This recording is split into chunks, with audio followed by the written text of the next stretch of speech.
Burası Şəhlər qəhvəsidir ki, Təbrizin qədim zamanlarında bazarın ürəyində bir daha qəhvəxana idi ki, bura gələn adamların öləviyyəti nə çay içmək idi, nə qəlyan çaxmaq. Bəlkə o gözəl taxta mizlərində alında danışılan söhbətlər idi. Zamanında bura çoxlu böyük şəxsiyyətdən məhfil idi. Döktürlər, mühəndislər, şairlər, vəkillər, əhli təfəkkürlər.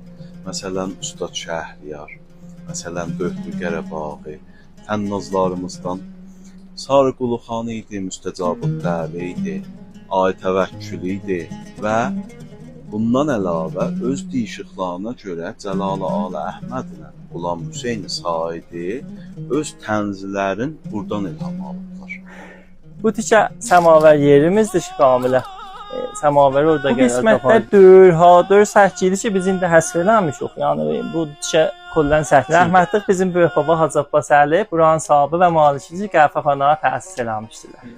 Bu qəhvə birinci dəfə 1310-cu ildə açıldı və əvvəl adlarından biri Dəbəhlər qəhvəsi və Mıtçılar qəhvəsi idi ki, sonra Eşşəklər qəhvəsinə adlandı.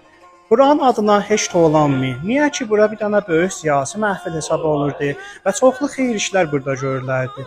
Az cümlə qızların cihazlarını verməkdən və heyət müstəməndan Təbrizin əsli daxillərindən biri də bu qəhvəxanada hesab olurdu. Gülmaq çoxlu dərdlərin dərmanıdır və bura gəlmək üçün yuxarı bir zərfiyyətə sahib olmalıydınız. Və sonunda siz əzizlər bu qəhvəxanaya görə bilduqlarınızı bizimlə kommentlərdə paylaşın.